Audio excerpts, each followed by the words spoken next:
Nous voici sur la fabrique de Pictoparle, sur laquelle on peut fabriquer la boîte, fabriquer les planches, et puis bientôt on pourra configurer l'application. Quand on télécharge les plans de la boîte, on a différents réglages d'abord à réaliser, choisir la tablette, pour l'instant il y en a une seule de disponible, choisir l'épaisseur du matériau qui sera utilisé pour la fabrication de la boîte et des planches. Cette fabrication pourrait être faite en carton ou bien en médium. On a ensuite quelques réglages fins, comme l'encadrement de la tablette qui permet un certain ajustement, ainsi que le trait de coupe lié aux techniques de fabrication. Et puis on peut télécharger le fichier au format PDF ou au format DXF, le format DXF étant un standard pour la fabrication par machine-outil. On voit ici le rendu tel qu'il va être donné à la machine, typiquement une découpeuse laser.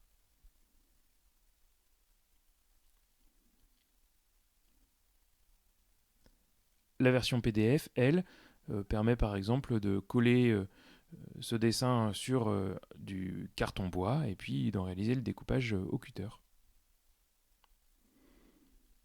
Une fois qu'on a fabriqué la boîte, la suite c'est de fabriquer ses propres planches. On peut donc, de la même manière que précédemment, décider de la mise en page. Et puis une fois qu'on a fait ça, la nouveauté dans cette version, c'est également le glisser-déposer pour alimenter les différents pictogrammes de la planche. Pour ça, eh bien, on prend une image au format PNG ou JPEG et on la glisse dans l'interface. Vous remarquerez que même le nom associé est déduit du nom du fichier, ce qui permet un remplissage très rapide de la planche. On donne un nom à la planche.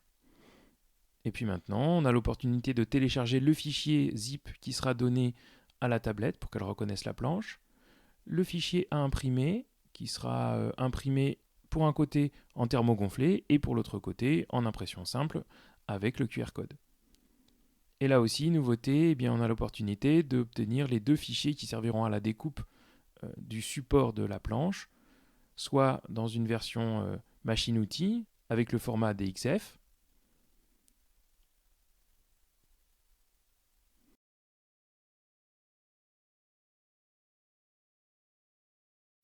soit dans une version PDF pour un découpage manuel, par exemple avec un cutter.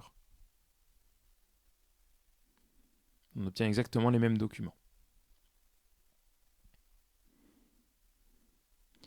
Et puis dans un avenir proche, on décrira comment configurer l'application pour prendre en charge cette planche.